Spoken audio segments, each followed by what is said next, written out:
हरे Krishna everyone. आज हम श्रीमद् भागवतम के दूसरे स्कंध के दूसरे अध्याय के 8वें श्लोक से कथा को शुरू करेंगे। इस चैप्टर में अब तक हम लोगों ने क्या जाना? अब तक हम लोगों ने पढ़ा कि सुखदेव गोस्वामी कह रहे हैं कि ब्रह्मा जी ने अपनी सृजन करने की शक्ति, सृजन करने की चेतना भगवान से प्राप्त की, और भगवान ने जो ब्रह्मा जी को ज्ञान दिया उसके द्वारा ही वो सृष्टि की पुनः रचना करने में समर्थ हो पाए। तो ब्रह्मा जी भी इंडिपेंडेंट नहीं है अपने कार्यों के लिए, वो भी डिपेंडेंट हैं किसके ऊपर? भगवान के ऊपर। भगवान को स्वराट कहा जाता है। भगवान किसी भी काम के लिए किसी दूसरे व्यक्ति के ऊपर निर्भर नहीं है। लेकिन जो जीव है, देवी देवता हैं, हम लोग हैं मनुष्य, इवन जो सबसे प्रथम जीव हैं ब्रह्मा जी, वो भी भगवान के ऊपर डिपेंडेंट है। लेकिन भगवान क्या है? भगवान इंडिपेंडेंट है। अब अगले श्लोक में सुखदेव गोस्वामी ने बताया कि लोग वेदों को पढ़कर जो उसमें स्वर्ग प्राप्ति के तरीकों को बताया गया है, वो उसी में उलझ कर रह जाते हैं। वो वेदों को इस लोक में, परलोक में और अधिक सुख मिले, इसके लिए वेदों की नॉलेज को यूज करते हैं। लेकिन वेदों का जो असली प्रयोजन है भगवान की प्राप्ति, भगवान का ध्यान करना, परम सत्य की खोज करना, वहां तक नहीं पहुंच पाते। फिर सुखदेव गोस्वामी ने बताया कि व्यक्ति को जीवन में कम से कम चीजों को स्वीकार करना चाहिए जिससे उसका गुजारा हो जाए।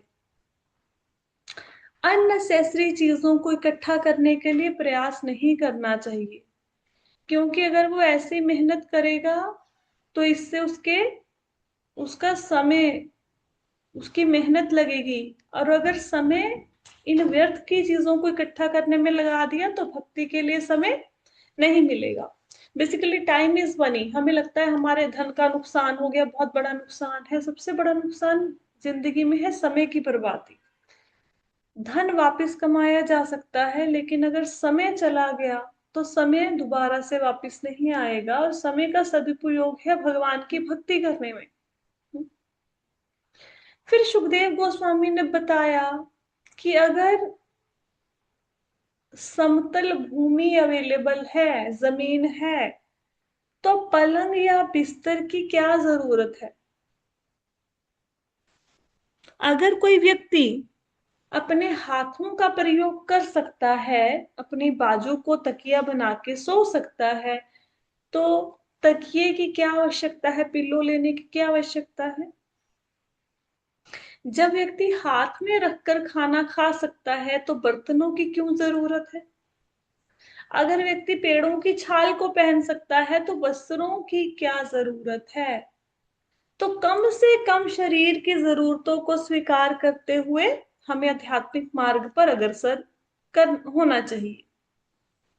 फिर सुखदेव गोस्वामी ने आगे के श्लोक में बताया कि जब सड़कों पर लोगों के द्वारा फेंके हुए कपड़े पड़े हैं, तो फिर क्यों हमें अननेसेसरी कपड़ों की जरूरत है? उनसे गुजारा किया जा सकता है।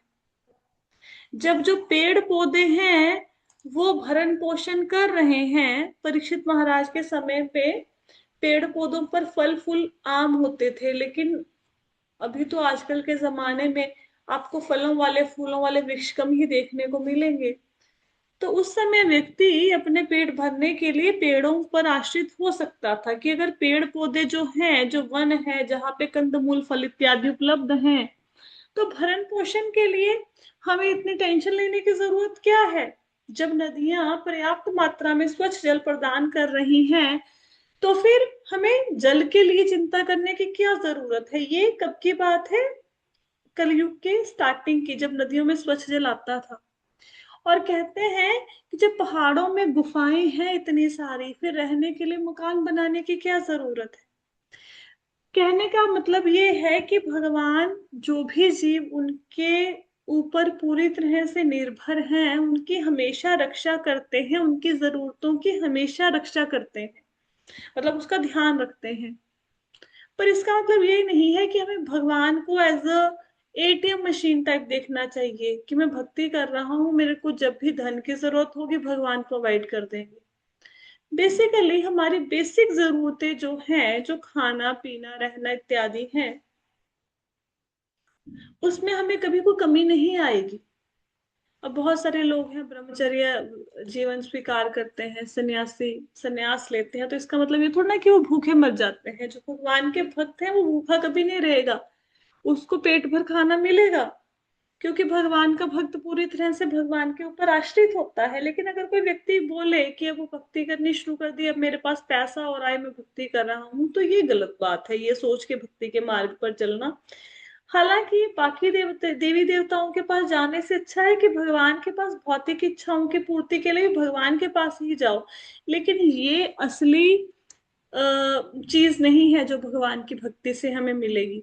अगर हम सपोज करो किसी प्रयास के द्वारा हमें हीरे मिल सकते हैं, तो हम बोले हमें तो इसके बदले में थोड़ा सा लोहा दे दो, तो वो तो घाटे का सौदा हो गया ना। अगर आपने मेहनत करी और आपकी मेहनत का मूल्य डायमंड के बराबर है, आप बोलो नहीं डायमंड नहीं चाहिए मुझे, थोड़ा सा लोहा दे दो, मैं उससे खुश हूँ आयरन से, तो हम मूर्ख कहलाएंगे।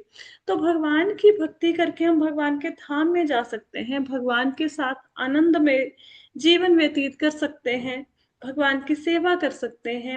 वो अल्टीमेट सुख है भगवान की सेवा प्राप्त होना, भगवान का प्रेम प्राप्त होना। लेकिन अगर हम उसे तुच्छ संसारिक चीजों को इकट्ठा करने के लिए लगाते हैं, तो समझो हमने घाटे का सौदा कर लिया।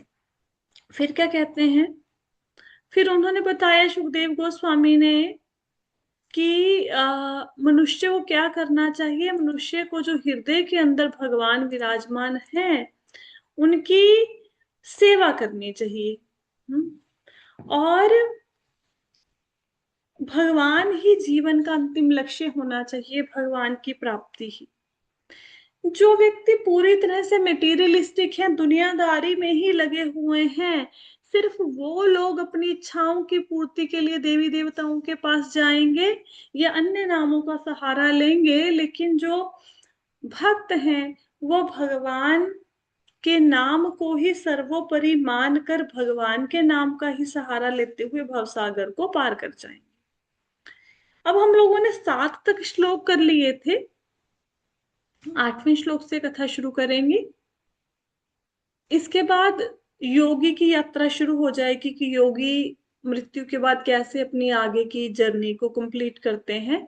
लेकिन आज की कथा में हम लोग भगवान के रूप का ही वर्णन करेंगे, जो सुखदेव गोस्वामी ने बताया है उसी के ऊपर ध्यान लगाएंगे। योगी की यात्रा बाद में देखेंगे, वो आज शुरू नहीं हो पाई तो कल देखेंगे। तो 8वें श्लोक में कहते हैं, कुछ अन्य लोगों की मान्यता है कि भगवान का व्यक्तित्व हृदय क्षेत्र में शरीर के भीतर निवास करता है और उसकी लंबाई केवल 8 इंच है। उसके 4 हाथ हैं जिनमें क्रमशः कमल, रथ का पहिया, शंख और गदा धारण किए हुए हैं। अब यहाँ पे क्या बताया गया है, यहाँ पे बताया गया है कि भगवान का एक रूप, कौन सा, क्षीरोदक्षयी विष्णु, वो कहाँ पे है, हमारे हृदय में है। उनका साइज कितना है, कितने बड़े हैं वो 8 इंच के हैं। 8 इंच का मतलब कितना, छोटी उंगली से लेके अंगूठे तक का भाग। पंजाबी च ना एक गिठ, पंजाबी में बोलते हैं ना, तो छोटी उंगली से लेके अंगूठे तक का भाग जो है, इतना इस रूप में इतने बड़े भगवान हमारे हृदय में निवास करते हैं। किस रूप में निवास करते हैं, चतुर्भुज रूप में। और चतुर्भुज रूप में भगवान के चारों हाथों में क्या क्या पकड़ा हुआ है, तो दाहिने हाथ से शुरू करते हैं। दाहिने हाथ में से फिर बाएं हाथ में, दाहिने हाथ में क्या है? कमल। फिर रथ का पहिया है, फिर शंख है, फिर गदा है। चक्र, रथ का पहिया मतलब चक्र धारण करते हैं, तो शंख चक्र गदा और पद्म लिए हुए भगवान का जो रूप है, वो रूप हमारे हृदय के अंदर बैठा है। 8 इंच का। और ये जो भगवान है, वे अलग अलग नामों से जाने जाते हैं। कोई उनको नरसिंह कहता है, कोई त्रिविक्रम कहते हैं, कोई ऋषिकेश, माधव, अनिरुद्ध, प्रद्युम्न। तो अलग अलग भगवान के नाम हैं। बेसिकली 24 नाम हैं जो यहाँ पे लिखे हुए हैं। प्रभुपाद जी के तात्पर्यों को पढ़ेंगे तो उसमें आपको मिलेगा। पुरुषोत्तम, अच्युत, नरसिंह, त्रिविक्रम, ऋषिकेश, केशव, माधव, अनिरुद्ध, प्रद्युम्न, संकर्षण, श्रीधर, वासुदेव, दामोदर, जनार्दन, नारायण, हरि, पद्मनाभ, वामन, मधुसूदन, गोविंदा, कृष्णा, विष्णुमूर्ति, अधोक्षज और उपेंद्र। ये 24 रूप हैं जिसकी पूजा पृथ्वी में की जाती है। और हर एक जो रूप है वो भगवान का ही एक अवतार है। और हर एक रूप का अपना एक लोक है। जैसे नरसिंह भगवान है, तो नरसिंह भगवान का जो, देखो ये सारा भौतिक जगत है जिसमें हम रह रहे हैं। इवन ब्रह्मा जी भी भौतिक जगत का ही पार्ट है, वो भी आध्यात्मिक जगत का पार्ट नहीं है। हमारे ऊपर आध्यात्मिक जगत है। वो हम आप लोगों को चार्ट पढ़ाया था, किसी दिन फिर से रिवाइज करवा देंगे। आध्यात्मिक जगत में क्या है? आध्यात्मिक जगत में जितने भी हमने रूपों का वर्णन किया, इन सब का अपना अपना एक अलग लोक है। जैसे नरसिंह भगवान का अपना लोक है, और दामोदर भगवान का अपना लोक है। तो जो व्यक्ति भगवान के जिस रूप की पूजा करेगा, कोई नरसिंह भगवान का भक्त है, नरसिंह भगवान के लोक में जाएगा। और अगर कोई त्रिविक्रम, त्रिविक्रम कौन? वामन भगवान। तो वामन जी के कोई रूप की पूजा करता है तो उनके लोक में जाएगा। तो हर एक रूप का अपना अपना एक वैकुंठ ग्रह है, अपना अपना वैकुंठ है हर एक का। तो ये वहां पे जो भी लोग हैं उनकी क्या है? 4 भुजाएं हैं। ठीक है, 4 भुजाएं। और भगवान की भी वहां पे 4 भुजाएं हैं। वही 4 भुजाओं वाले भगवान हमारे हृदय के अंदर विराजमान है।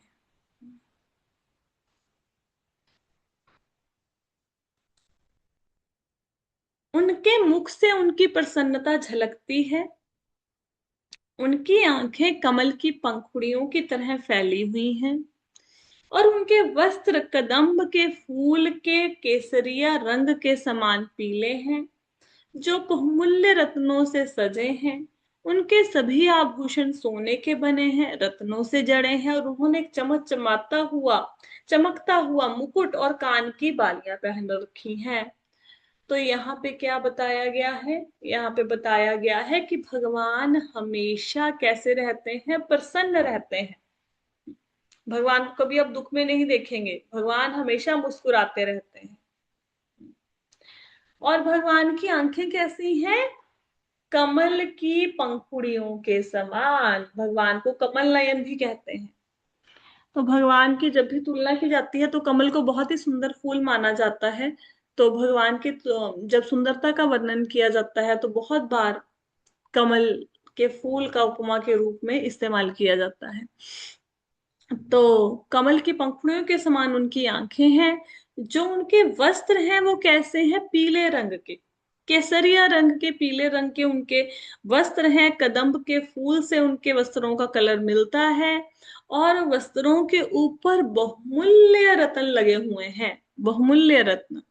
और जितने भी भगवान ने आभूषण पहने हैं वो कौन सी मेटल के हैं? सोने के हैं। सोने के आभूषण भगवान ने पहने हुए हैं, जिनमें अलग अलग प्रकार के रत्न जड़े हैं। और भगवान ने सुंदर मुकुट धारण किया हुआ है, और कानों में मकराकृति के कुंडल धारण करते हैं भगवान। ये कौन से भगवान का वर्णन हो रहा है? जो हमारे हृदय के अंदर बैठे हैं। उन भगवान का वर्णन हो रहा है।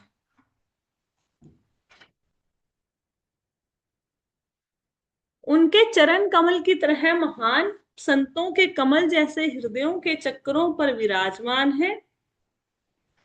उनकी छाती पर कौस्तुभ रत्न है। जिस पर एक सुंदर बछड़े की आकृति अंकित है। उनके कंधों पर अन्य रत्न हैं। उनका संपूर्ण धड़ ताजे फूलों की माला से सुशोभित है।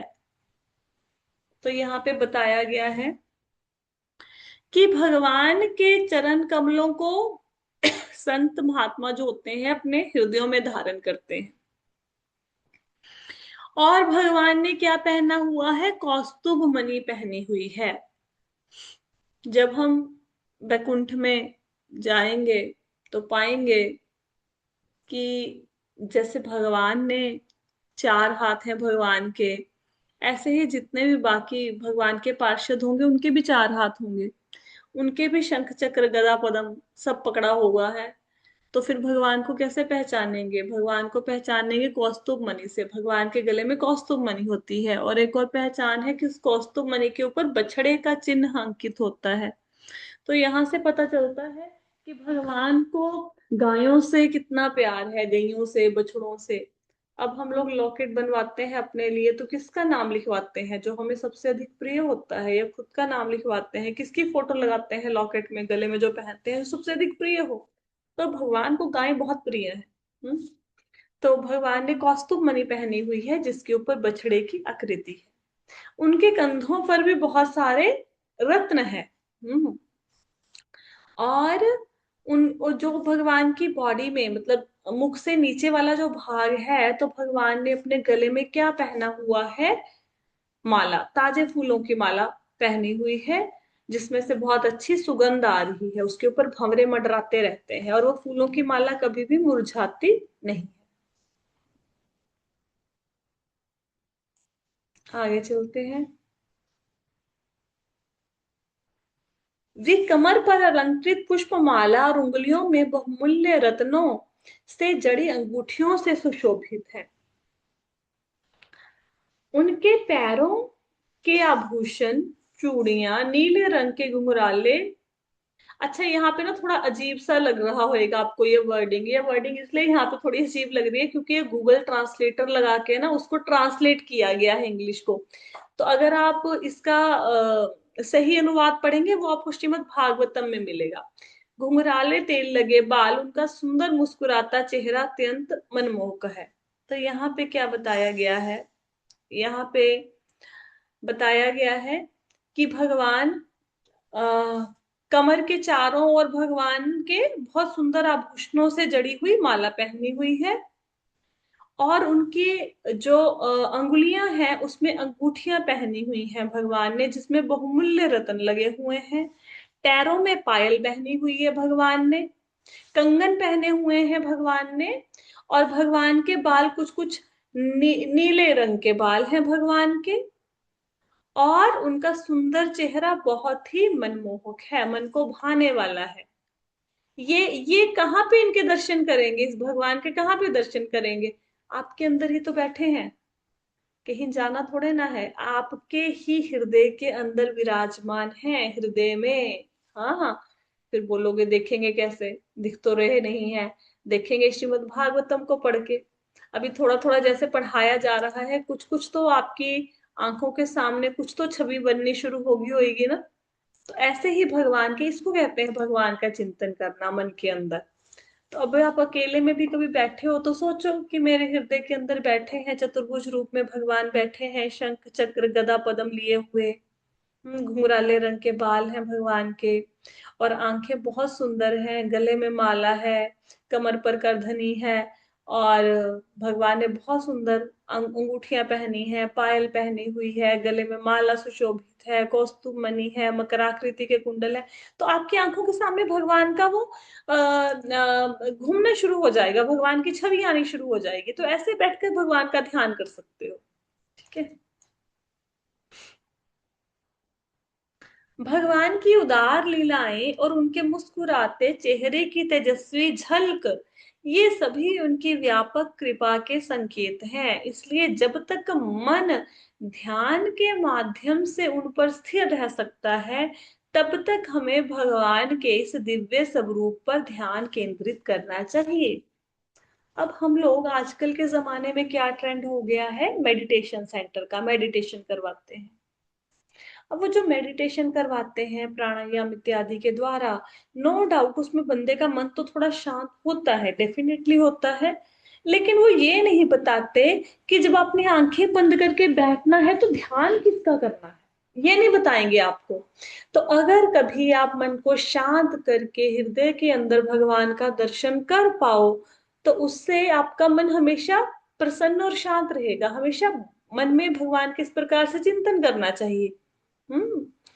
तो जब तक हो सके भगवान के रूप के ऊपर ध्यान केंद्रित करना चाहिए। और जो योगी होते हैं ना, योगी हृदय में हमेशा भगवान का ध्यान करते रहते हैं। उससे पहले मैं अपना व्हाट्सएप बंद करूं, जस्ट वन। तो योगी हमेशा भगवान का ध्यान करते रहते हैं। अब हम सोचेंगे योगी को क्या आनंद आ रहा है, वो हिमालय की गुफाओं में बैठे हैं। और ये बंद क्यों नहीं हो रहा भाई। तो योगी जो हिमालय की गुफाओं में बैठे हैं, उनको क्या आनंद आ रहा होगा वहां पे। इतना सर्दी में गर्मी में अपने शरीर को सुखाए जा रहे हैं, कुछ खाने पीने का साधन भी नहीं है। तो जब वो भगवान के स्वरूप का ध्यान करते हैं तो उनको एक संतुष्टि मिलती है, प्रसन्नता मिलती है, आध्यात्मिक आनंद मिलता है, जिसकी तुलना हम अपने भौतिक आनंद से नहीं कर सकते। अब हम लोगों को ये चैप्टर पढ़ते हुए जस्ट अभी कितने 20-30 मिनट हुए हैं। अब हमारी आंखों के सामने भगवान की छवि बननी शुरू होगी, हमें इतना आनंद आ रहा है। तो योगी जो ध्यान करते हैं भगवान का, वो उनका उनको कितना आनंद आता होगा।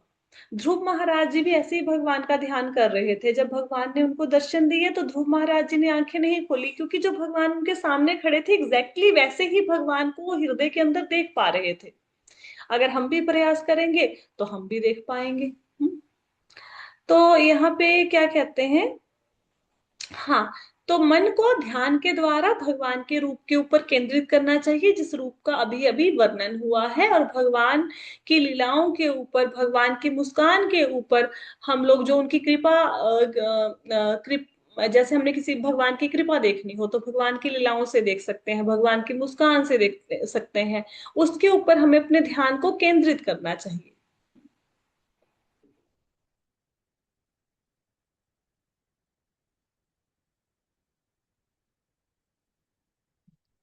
ध्यान की प्रक्रिया भगवान के चरण कमलों से शुरू होकर मुस्कुराते चेहरे तक पहुंचनी चाहिए। ध्यान को पहले चरण कमलों पर, फिर पिंडलियों पर, फिर जांघों पर, इसी तरह ऊपर की ओर केंद्रित करना चाहिए। मन जितना अधिक एक एक करके शरीर के विभिन्न अंगों पर स्थित होता जाएगा, बुद्धि उतनी ही शुद्ध होती जाएगी। तो भगवान के जब भी दर्शन करने हैं, हमें पता है भगवान के दर्शन कैसे करने होते हैं। भगवान के दर्शन करने के लिए कभी भी जाकर भगवान को सीधा सीधा फेस भगवान का नहीं देखते। भगवान के दर्शन हमेशा चरणों से शुरू होते हैं। इवन भगवान की अगर स्तुति करनी है तो स्तुति भी चरणों से ही शुरू करते हैं। अभी पिछले कुछ श्लोकों में सुखदेव गोस्वामी ने भगवान का वर्णन किया है कि भगवान के कौन से भाग में, कौन शरीर के कौन से भाग में कौन सा लोक स्थित है। तो उन्होंने सबसे पहले चरणों से शुरू किया कि भगवान के तलवों में क्या है, पाताल लोक है। ऐसे फिर चरणों से शुरू होकर धीरे धीरे धीरे धीरे सत्य लोक तक पहुंचे, वो सर्वोच्च लोक तक। ये नहीं बोला सबसे पहले कि भगवान का जो जो ब्रह्मा जी का लोक है सत्य लोक, वो भगवान के सिर के ऊपर स्थित है, वो वहां पे है। तो ऐसे नहीं बोला, चरणों से शुरू किया। तो हमें भी जब भगवान के दर्शन करने हैं, इवन मंदिर में जाना है, तो भगवान के दर्शन चरणों से शुरू करते हैं।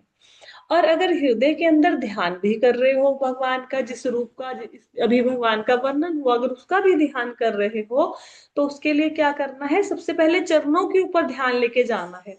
अच्छा, यहाँ पे ऐसा नहीं है कि हम भगवान विष्णु का ही ध्यान करें, आप कृष्ण रूप में भी भगवान का ध्यान कर सकते हो।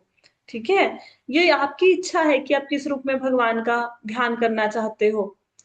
अब ये आपके ऊपर है कि आपके आराध्य देव कौन है, आपके इष्ट कौन है।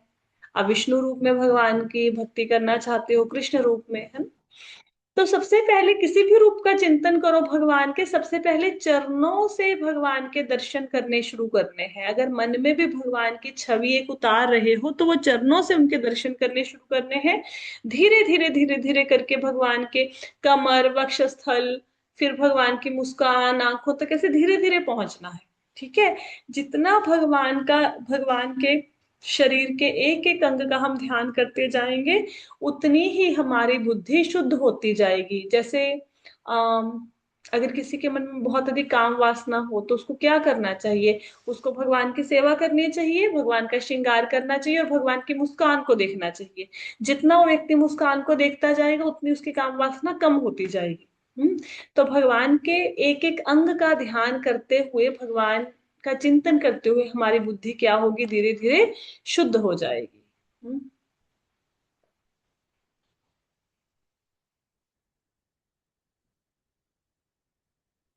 जब तक घोर भौतिकवादी परमेश्वर, जो परालौकिक और भौतिक जगत दोनों के दृष्टा है, के प्रति प्रेममयी सेवा विकसित नहीं करता, तब तक उसे निर्धारित कर्तव्यों के अंत में भगवान के सार्वभौमिक स्वरूप का स्मरण या ध्यान करना चाहिए।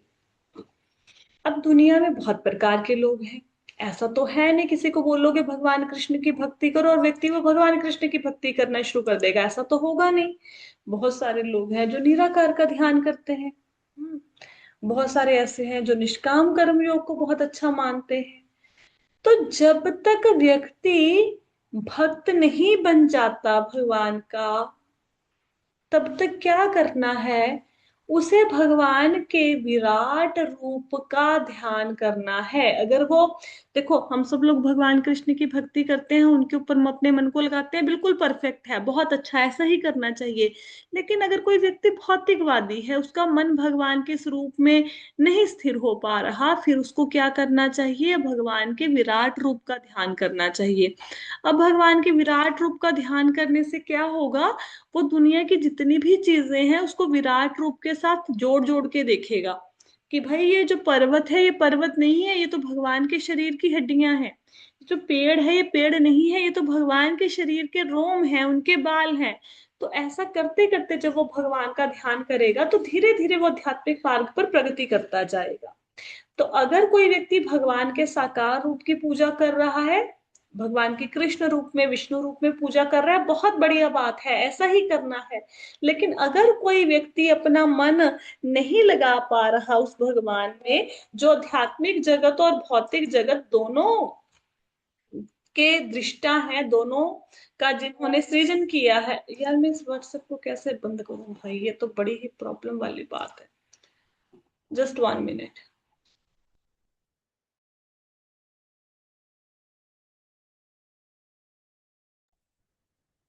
तो जब तक व्यक्ति भगवान का ध्यान नहीं कर पा रहा, तब तक उसे भगवान के विराट रूप का ध्यान करना चाहिए, जो भौतिकवादी व्यक्ति अभी ऐसा करने में असमर्थ है। हम्म? और अपने कर्तव्यों का निर्वहन करना चाहिए। जो जो अपना काम कर रहा है उसको उस काम को करने की सलाह दी जाती है। ठीक है, ऐसा नहीं अब किसी व्यक्ति को बोलोगे कि तुम भगवान की भक्ति करना शुरू कर दो, बोलेगा अच्छा फिर मैं दुनियादारी के काम छोड़ के भगवान का नाम लेना शुरू कर दूं, इससे क्या होगा? मेरे घर का गुजारा कैसे होगा? ठीक है, मेरा ध्यान कौन रखेगा? मेरे घर का मेरे बच्चों की फीस कौन देगा? ठीक है, तो उसका मन अभी भगवान में नहीं लग पा रहा। राइट। तो उसको फिर अभी विराट रूप का चिंतन करना चाहिए। और विराट रूप का हम डिटेल में वर्णन कर चुके हैं पिछले श्लोक में। अब देखो, यहाँ पे इस श्लोक को पढ़ते हैं, पहले फिर समझाती हूँ। हे राजा, जब भी योगी इस मानव लोक को छोड़ने की इच्छा करे तो उसे उचित समय या स्थान के बारे में चिंतित नहीं होना चाहिए, बल्कि बिना विचलित हुए आराम से बैठना चाहिए और प्राण वायु को नियंत्रित करते हुए मन द्वारा इंद्रियों को वश में करना चाहिए। अब एक तो व्यक्ति होते हैं जिनको भगवान से कुछ लेना देना नहीं है, भक्ति नहीं करनी, कुछ नहीं करना। अब उनकी तो कभी मृत्यु आएगी, मृत्यु के समय पे क्या सोचेंगे उनका तो कुछ नहीं पता। जो भक्त है, भक्तों को कोई टेंशन ही नहीं होनी चाहिए कि कब भगवान आके लेके चले जाएंगे, क्योंकि भक्त का मन हमेशा भगवान में लगा रहता है। जब भी उसको मृत्यु आएगी वो भगवान के नाम का स्मरण करेगा, भगवान के लोक में पहुंच जाएगा। तो उसको ये नहीं देखना कि भाई कृष्ण पक्ष चल रहा है, शुक्ल पक्ष चल रहा है, दिन का समय है, रात का समय है, प्रकाश मार्ग से जा रहा हूँ, अंधकार मार्ग से जा रहा हूँ, उसको कोई मतलब नहीं इन सब बातों से। भक्त हमेशा भगवान के चिंतन में लीन है, उसकी जब भी मृत्यु होगी वो भगवान के धाम में ही जाएगा। लेकिन जो योग साधना में लीन है, अब योगी क्या करते हैं? योगी अपनी मृत्यु का समय खुद निर्धारित करते हैं। जो पहुंचे हुए योगी होते हैं, सो कॉल्ड योगी नहीं, जो आजकल के ढोंगी बाबा है वो नहीं। योगी क्या करता है, अपनी मृत्यु का समय खुद निर्धारित करता है कि मुझे ये दिन की शुभ घड़ी है, ये शुभ शुभ समय चल रहा है, इस समय मुझे क्या करना है, शरीर को छोड़ना है। तो जब योगी शरीर को छोड़ने के बारे में विचार करता है और वो शुभ घड़ी आ जाती है, तो फिर वो क्या करता है, वो आराम से जहां पे भी हो, जिस भी जगह पे हो, आराम से एक आसन में बैठ जाता है स्थिर होकर। घबराता नहीं है, ओए होए अभी मेरी मृत्यु होने वाली है, मेरी मृत्यु का समय आ गया, ना ना, वो आराम से अपने आसन में बैठ जाता है। प्राण वायु को, हमारे अंदर अपान प्राण अपान समान उदान व्ययान वायु है ना 5 प्रकार की, वो प्राण वायु जो जिससे हमारे शरीर में प्राण शक्ति का संचार होता है, हम जीवित हैं, उसको नियंत्रित करता है, शरीर के अंदर की वायु को, और अपनी इंद्रियों को वश में करता है। ठीक है। तो ये चीजें आपको खैर सोचने की जरूरत नहीं है, ये योगियों के लिए है, लेकिन हाँ क्योंकि ये श्लोक आया तो हमें श्लोक समझ आना चाहिए अच्छे से। ठीक है, तो योगियों के लिए क्या है, वो जब भी अपनी मृत्यु का समय उनका आ जाएगा, उनको पहले से पता होता है कि हमारी अभी मृत्यु होनी है, इस समय हम लोगों ने अपनी मृत्यु का समय डिसाइड कर रखा है, तो आराम से बैठ जाएंगे, मन को वश में करेंगे, इंद्रियों को वश में करेंगे, प्राणवायु को वश में करेंगे। अब प्राणवायु को धीरे धीरे ऊपर उठाना शुरू करते हैं वो। ठीक है, वो प्रोसेस भी आगे जाके आएगा, उसके बारे में भी हम पढ़ेंगे, लेकिन अभी तो यहाँ पे समय हो गया आज की क्लास का ओवर होने का। अब अगर किसी को कोई प्रश्न है तो वो कर सकता है। इसके आगे योगी की यात्रा कैसे होती है वो शुरू होगा। जब आप उस योगी की यात्रा को पढ़ोगे तब आपको पता लगेगा कि जो हरे कृष्ण महामंत्र हम कर रहे हैं, जो हमारी यात्रा है वो कितनी इजी है, और योगी की जो यात्रा है वो कितनी कठिन है। तो आप सब लोग बड़े भाग्यशाली हो जो हरे कृष्ण महामंत्र कर रहे हो। वैसे ये जो आगे आने वाले श्लोक हैं ये थोड़े टफ हैं, काफी टफ हैं। योगी किस किस श्लोक से होते हुए जाता है, कितनी कितनी देर उस श्लोक में उसको लग सकती है, कैसे उसकी जर्नी होती है, कौन सा शरीर वो साथ लेके जाता है, कौन सा शरीर यहाँ पे छोड़ जाता है। तो ये थोड़ी समझने वाली बातें हैं। हो सके तो कम से कम इस चैप्टर का जब तक कंप्लीट ना हो जाए, आपको भागवतम के सेशन नहीं छोड़ने चाहिए, अपने आप समझ नहीं आएगा। ठीक है, तो आज की क्लास में किसी को भी प्रश्न है तो पूछ सकते हैं। Any question, doubt? नहीं है? ठीक है, तो आज की क्लास को यहीं पे विश्राम देते हैं। श्रीमद् भागवतम की जय, श्रील प्रभुपाद की जय।